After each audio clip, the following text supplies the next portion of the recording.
Hello, Liz. How are you? Hey, Carolyn, nice to see you again. Episode 3, we did it. We're this far along. And today I want to jump right into your book, Navigating Shitstorms. You don't know what I'm going to talk about as per the usual. I'm still trying to tighten up the time. Last time it was like 30 minutes. So at the end of last episode, I asked you what your favorite thing about your dad was. And you said, just in like one sentence, you said, yeah, I'm supposed to say yes. yeah, you're supposed to tell me what you said. Cue Liz, your turn to To talk. Liz, and you said go. I said that my dad is up for just about anything. He's a really good sport and he has an open mind.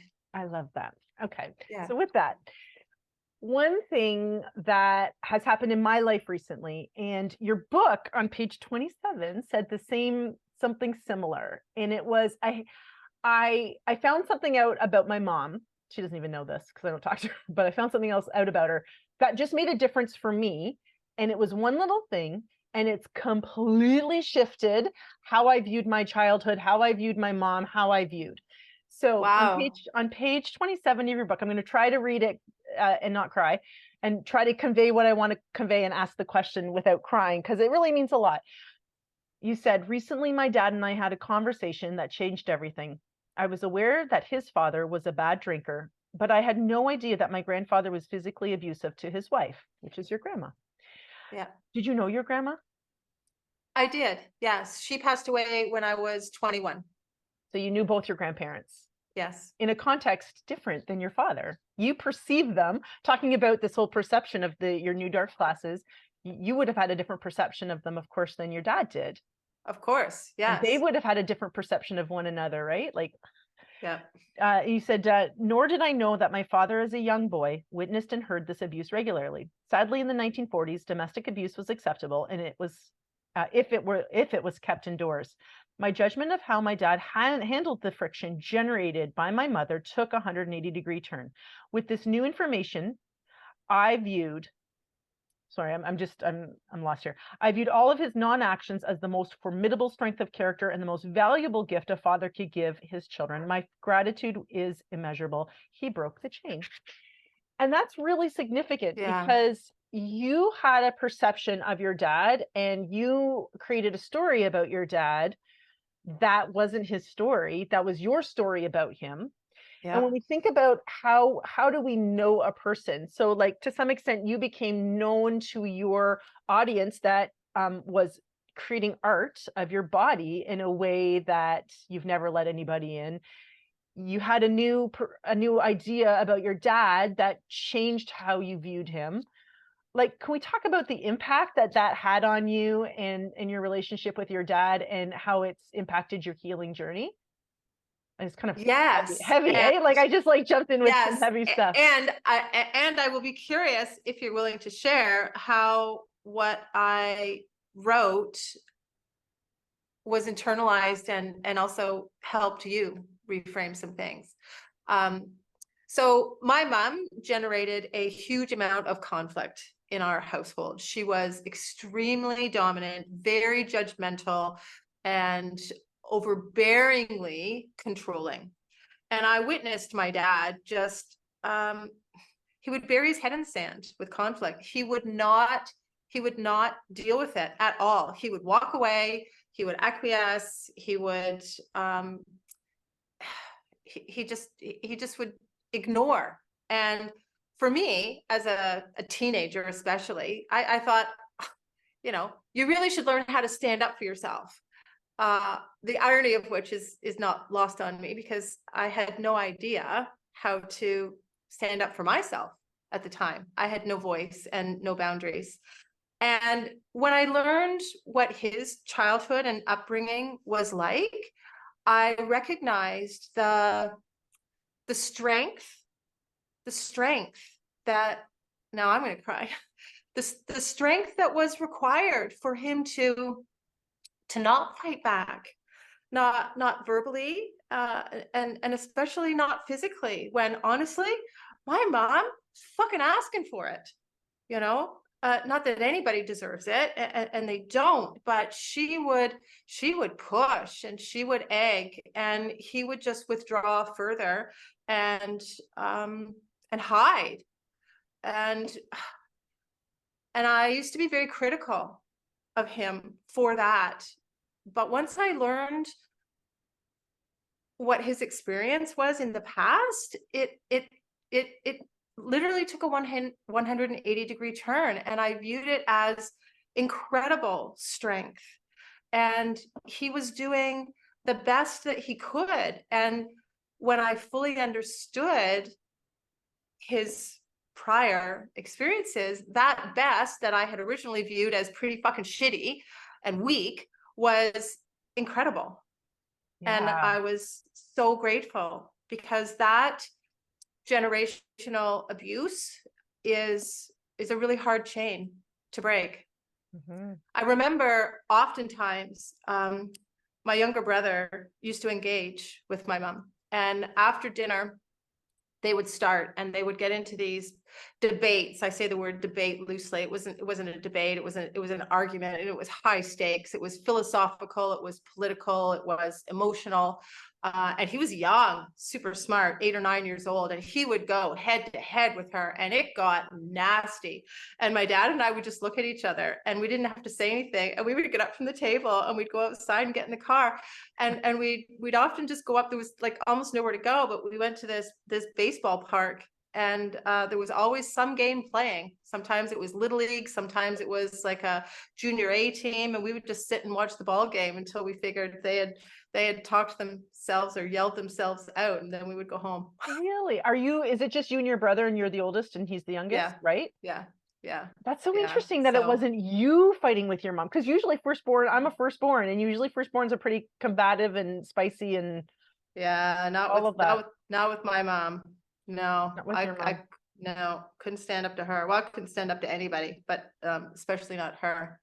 But my teaching around that, I think the point that what I was trying to show with my sharing of that experience was that none of us ever truly know what someone else's experiences have been. And that is what has made them who they are. And that's how they made up stories in their own head, as we make up stories in our own head about other people. And the biggest tool that I refer back to and try to remind myself and practice and employ as often as I can is curiosity.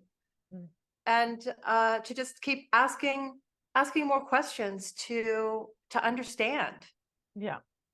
Right. Because we all make shit up. We all make assumptions. We all have to fill in that gap of what something means. And it's quicker and easier and more efficient to do that than it is to take the time to ask and to truly understand. Yeah. Because right? like how I think of I can't even hardly encapsulate my life to explain like everything that's gone on, like why I'm doing what I'm doing, why I'm acting or reacting the way I am, blah, blah, blah, blah. I can't even encapsulate my life. So how could I even like understand like a little bit of somebody else's life? And as kids, you make up stories to sort of like cope with whatever you're dealing with, because we don't understand it all. But then as adults, like I almost feel like we've been given this gift as adults, because then we move through the ages that our parents eventually were when we were younger. We move through those ages ourselves, right? Like, and not everybody has kids, but you and I have kids. And so even when we experience, like when my kids got to a certain age, I was like, oh, that's why my mom did that. Probably. She wasn't being a bitch. She was being a mature adult trying to teach me a lesson or whatever else it is. Right. That's really good points. And so many things in life, I believe that we have to do for ourselves first before we can do for other people. Right. But this, I think, is an exception to that rule. Understanding people's reactions or thoughts or judgments about things is often, it's easier for us to ask questions and get into why other people are the way they are, that's an easier task than it is to ask ourselves and to be introspective and really honest about why we react and why we are the way we are. Because the onus, it's easier to ask the questions than it is to come up with the answers. It's coming up with the honest real answers that's the hard part. And so if we're trying to figure someone else out, they're the ones that have to do the hard part, right? Yeah. When we're trying to figure ourselves out, we have to do both. We have to ask the questions and come up with the answers. So it's a bit of a double whammy. Yeah. But it's coming up with those honest, vulnerable, real answers that provide the learning and the growth. But that's the hard part. Yeah. Yeah. And remind me again, because we talked about this just briefly in the first episode, your definition of intrinsic courage is? Yes. Intrinsic courage is our ability to view every past experience and every current situation and every person involved with compassion and love. And every person includes ourselves. The only way we can get to that place is through curiosity and being vulnerable. And just being honest. Yeah. Like really honest. Yeah. So I think the reason that story was so important to me, and I'm just trying to think, I had found out, so I read that part on Labor Day, because I was at the Sega Beach reading your book on Labor Day. No, not on Labor Day, on the first day back to school, because I didn't have to teach. Right. No my kids. My kids are done. I know. School, and I had homeschooled for years, blah, blah, blah. Anyway. And so I read it then. And so I had found out this little piece of information about my mom, or before that. But what hit me was, I had this experience of revisiting my past and re-knowing who my mom is as much as I can from my own perspective within myself. And you did the same thing with your dad when you realized why he was doing, or for you, it was even, and of course, even why he didn't engage your mom is probably extremely multidimensional, has lots of layers and reasoning, and you're just maybe understanding one or two reasons, but it's enough to engage that, not, I want to say empathy is not really the word, but well, I guess it is the word, but like just understanding. It is. It's understanding from a different perspective with love, like you're re-seeing and re-knowing him with love as you get to re-know and re-see yourself, really. And that's what was happening with me too, as I'm re-knowing myself, and it's constant. I love that. It is. And unfortunately, it never stops. Kids, and they never let you forget how freaking mortal we are. Because it's hard to change in front of your family. It's really hard to change in front of your loved ones, right? And now sort of sometimes the judgment that I may feel that's outside of myself is really just the judgment within, blah, blah, blah. But it's so complex. It's so complex. And so it just is such a delight that you went through a similar situation, and you could re-see your dad in a new way, which means that anything's possible. You could re-see anything in a new way. Absolutely. You nailed it. I mean, we always have a choice about the meaning we attach to something. And then subsequently how we choose to think about it for ourselves, and how we choose to talk about it, and the stories we tell about it to other people as well. Yeah. Right? Yeah. Completely. So, I am trying to debate on whether I want to bring up the big underlying story within your story in this session, or if we want to talk about the next session, because I did want to understand a little bit. I've got 3 topics: your mom, your dad, and childhood rules and memories, which then ties into the other underlying story that we're going to bring about. So do you want to talk about your mom a little bit and your childhood memories, or do you want to talk about, do we want to introduce? Well, I don't know what it is that you want to introduce. So you've and that not yet, but I'm working on it. And that's the format of this, which makes it organic. And about your aunt, the story about your aunt. Okay. Yeah.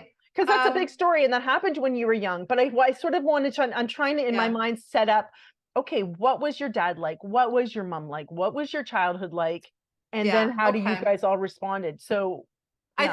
I think in light of what is going to be most valuable for the listener, I think the listener, in order to track with this, particularly if they haven't yet read the book, it would make sense to talk about my aunt and what occurred. Then it will lay the foundation and the context for everything else. Yeah. Okay. Right. So Yeah. can we just jump in? Like I want to still keep this tight. Like in Yeah. 5 minutes, Yeah, for we'll just sure. like lay the foundation of this is not like navigating shitstorms. You think, oh, it's just a book about how do you navigate shitstorms, but there's some like this story about your aunt is massive. Yeah. So that's why and how it all started for me. I started learning how to, or having to, navigate a shitstorm when I was 6 years old. And my mom was the oldest of five. There was my mom and then three boys and a younger sister. And her name is Lynda White. And technically she's my aunt, but we were raised like sisters. We were 13 years apart and spent a lot of time together. She would babysit me a lot. I went to my grandparents' house with her for sleepovers on a regular basis.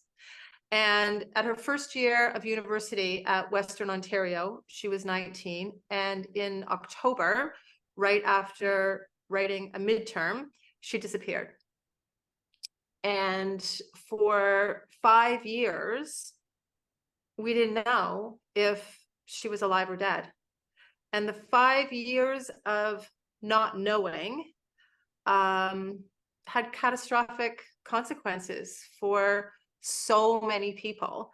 And my mom became the lead for the private investigators and for the OPP. Our house became the hub. My grandmother went crazy, literally, with grief. And then my grandfather had a massive stroke. I think he was 54, 55 at the time. Like that's so young. My husband's 54. And he right? was I know. like, yeah. That's what stress does. And This my is 19 what? 1968. 1968. And my mom was pregnant at the time and went into labor early. And that's a whole story that's in the book. I had a sister that was born premature and she lived for a week and then she passed away. And then my mom I totally literally missed that in the book. You wrote about that in the book? Because I did not. I don't have a memory of reading that. Yeah. Wow. That's one of my 8 memories. And then my mom essentially checked out of parenting. So when I was in grade 6, I was 11 and her remains were found. We had that closure, at least. Some families don't have that. And we're able to have a service. I have no recollection of that. And today, I mean, it never ended. It never ended. There was something, you have no closure all the time that kept bringing it back up to the surface. New evidence was found, or new developments in crime software, DNA. People wrote books. There were documentaries that were aired on the Oprah network. It never, ever, ever went away. And I mean, it's still today one of Canada's longest unsolved murders. So, and for me, I mean, it established a lot of things in my childhood and coping mechanisms that I carried into my adult life. But that's where it all started. I can't even. I'm just gonna go cry now. Right. So, but thank you. And I do want to say something that's super important, because after I did all the research, so in a nutshell, my mental health spiraled in 2020 and I had to deal with that. And in my research, though, the most surprising and biggest revelation about it all was that what happened in our childhoods, like the severity of what happened, is not the most influential factor in how we fare as adults. And it's not a competition or a judgment anyways. Yeah, you might say, well, that was really bad. And there's all kinds of children that have dealt with horrific things so much worse, and also so much less, but that's also a judgment. The most influential factor is not what happened to us. It's how as kids we responded to it. And some kids are more sensitive than others for different or the same things. And some kids are a lot more resilient than others. And something horrific could have not a huge effect for one child, and something fairly benign and not horrific at all by anybody's standards might actually have a massive impact and send one child, completely out of orbit. So it doesn't matter necessarily, when right? when I think about, like, because this was in 68, I was born in 73, and I remember what it was like growing up in the 70s. It was, a lot of us didn't have parents at home. Like I was like, my mom, my dad not left, but they, latchkey kids, latchkey kids, blah, blah, blah. Yeah. But it was always about be careful you don't get stolen, to watch the white van, all of these things. But you as a 6-year-old literally lost someone that's like a sister to you, and you lived the very fear that all of us had made up in our minds all those years. You've just always lived it. Not only did I always live it, because I knew that it didn't happen to strangers. I knew that it happened for real to people that you loved. But my mother's new mission became that of keeping me safe and alive. And so my mother pounded that fear into me on a daily basis. I had safety training, the rules, the list of rules I had were pretty preposterous for the time. And when I was young, I followed the rules, but they got more restrictive as I was trying to find some freedom and individuality, and I rebelled with a vengeance, and that didn't go over really well in my house.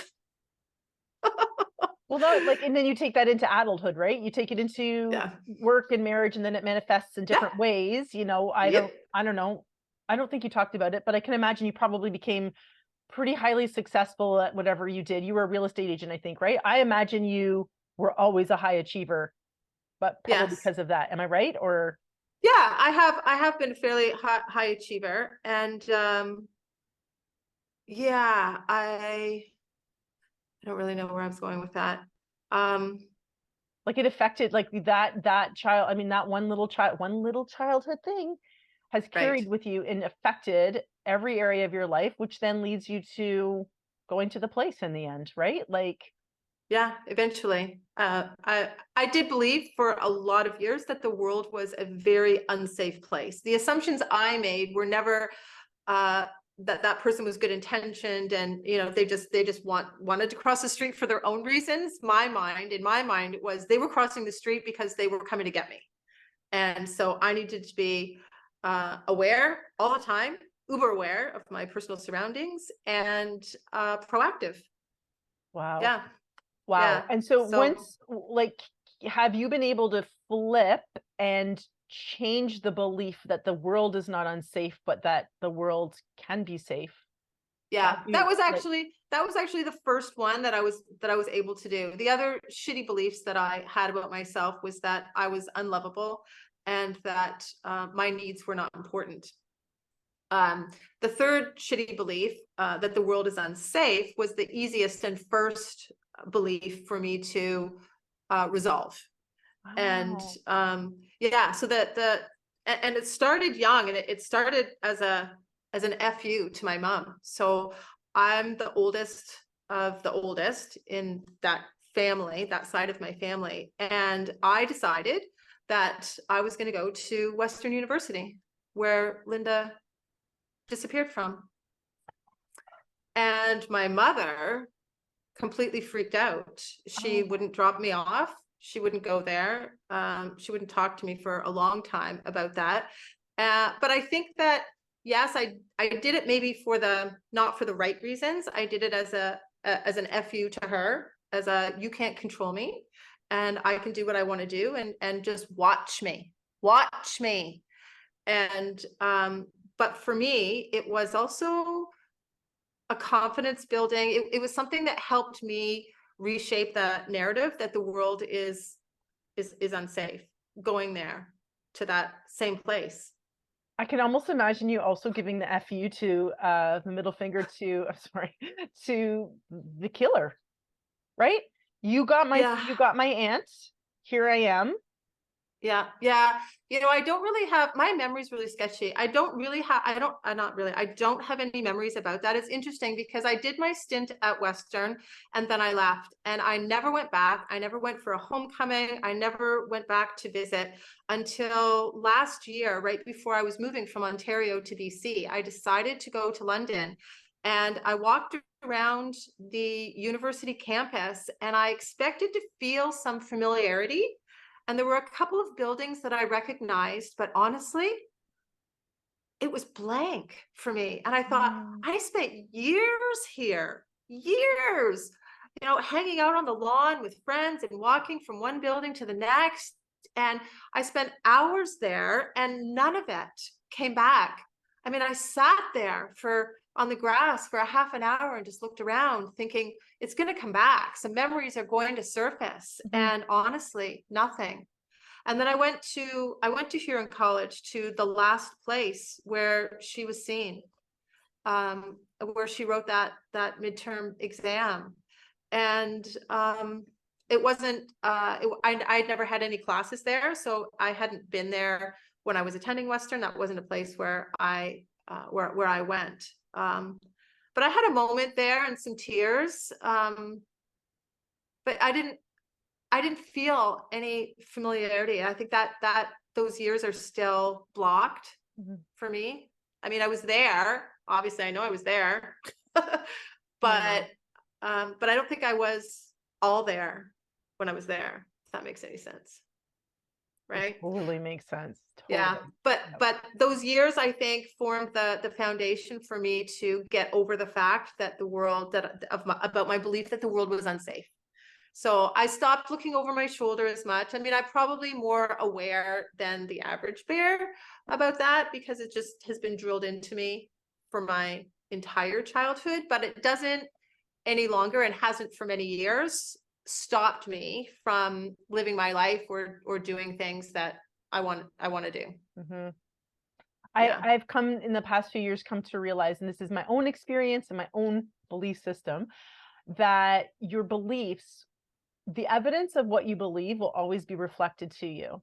Yes. And when you change the belief, there's always like that first echo of what was, but then then eventually you hang on long enough, you'll get new evidence showing new things to you.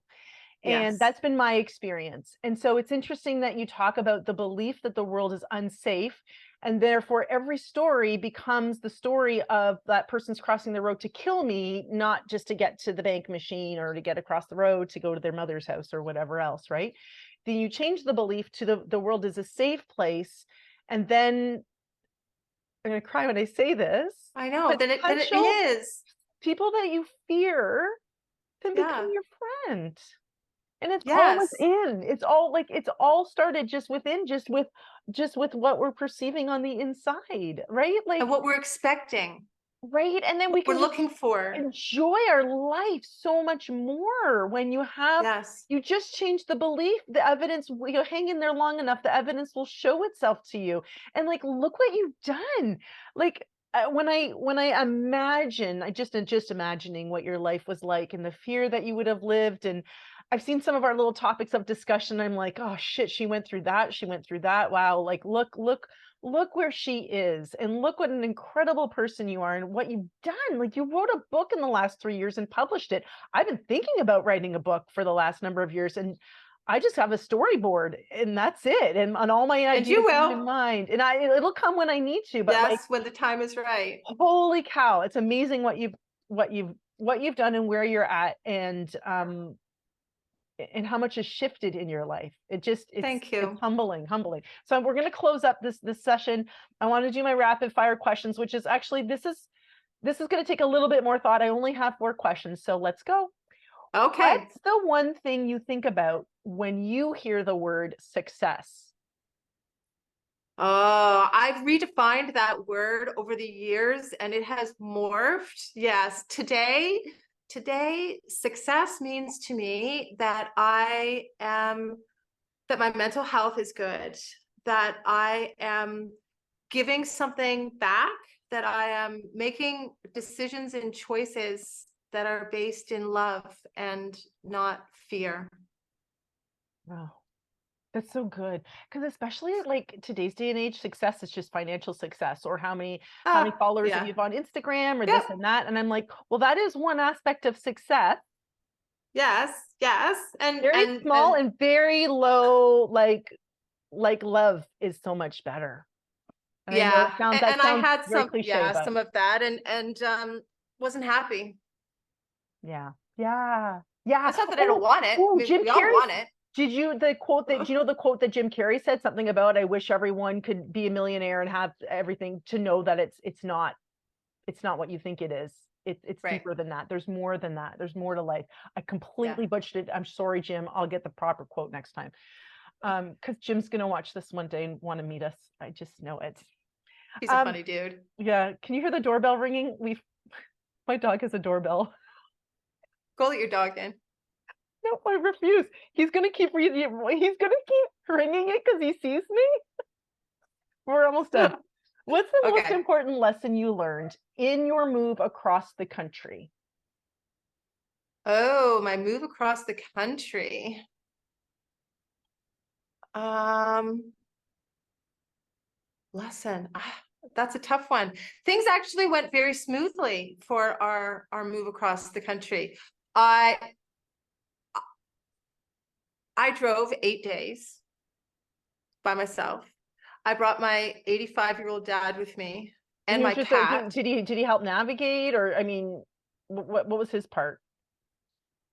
Yeah, he was a journal taker. He kept really great notes. He took And notes. it might be fun to go revisit the Mm-hmm. the diary entries that he made about our trip. And I also had a cat. My cat came along, and I was pulling a boat. Planning, yeah, I And know it was a lot. where was all your stuff? Was somebody else shipping it? Like, So I had a full vehicle, and then I had movers. The moving van was coming 3 weeks later. Cross-country moves are a little more complicated because they have to fill an entire 52-foot trailer. They're not going to just fill a truck and drive it across the country for one person. It was expensive enough, even doing it sharing the load with other people. Um, yeah, is but that where you get the term sharing the load from? That's I don't know. I don't know, but it applies there. okay. Okay. So yeah, yeah. Uh, planning was key, and mostly it was planning around not having to back up the fucking trailer because, um, and getting myself into tight quarters.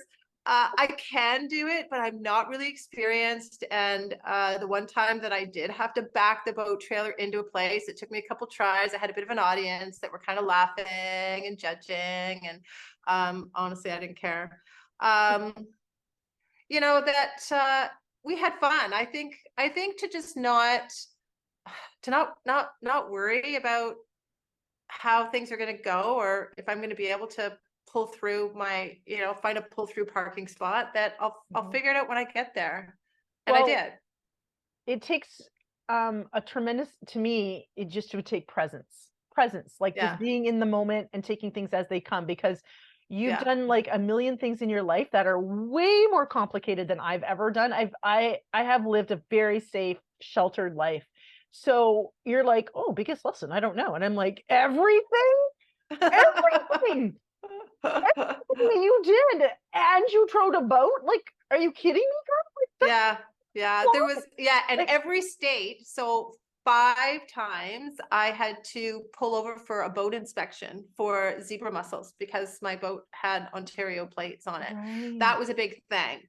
Then, except for the first one, all the subsequent ones went very smoothly. And we were fortunate that there wasn't a lot of road construction. We didn't have a lot of bad weather. I didn't have a lot of extra or quasi-normal things that you might expect of a road trip of that magnitude to have to navigate. So I was pleasantly surprised about that. And the few that did crop up, we did make a wrong turn. I got us into a gravel road situation for like 5 kilometers that I was seriously pissed off about. Oh, And then turning around was not an option because of the boat. yeah. And in the end, though, when we finally came out of this detour that I thought was a huge freaking mistake, it turned out that I had circumvented a 1-lane construction zone that would have caused us to be like about a 2-hour delay. Wow. I had magically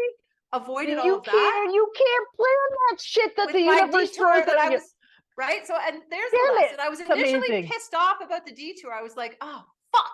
You know, gravel road with a very heavy vehicle and pulling a boat. It was, you know, it was dusty. It was awkward, and I couldn't see an end to it. It was gravel as far as I could see, and I was like, oh my God, what have I done? I'm such an idiot. And it turned out to be the most fortuitous mistake. And that is such a So big there's lesson. the biggest lesson. We're just going to end there, I think, because that's the Had to biggest talk that lesson. through. You cannot judge a situation accurately Right. ever. No. Maybe in a court of law. No. I'm trying to think Yeah, like, okay, maybe. sometimes you think you can as a Yeah. mom. But Like, sometimes when you we're in the middle of it, we can't see that it's actually going to turn out to be a good thing. It may feel shitty and hard at the time. You may think it's a big mistake, but I would say not always and not necessarily. well, because the story's never written, never done being Right? written. We are in Yes. constant state of expansion and growth. We're never going to get it done. It just keeps going and going. So it blows my mind that, like, really the universe is taking care of you even when you Yes. thought you weren't being taken care of, you know? And that Exactly. definitely applies across the board with every single Yeah. situation, as dire as it seems. And I know I'm sitting in Yes. my safe home in Canada when there's wars going on and everything else. I know. And I respect that and I know. get it. I'm talking generally, just generally, Yes. you know, Yes. looking back. So, wow. Thank you. Wow. That's such, yeah. Thanks for meeting me today. Thanks for a nice chat. And well, hopefully we're We'll going to see make ya. sense of all this as all our episodes unfold. Right. So Yes. I'm gonna Thank sign you. off, and I'm just gonna stop my recording and see you next time. Okay. Have a great mental health day. Thank you. Bye. Bye.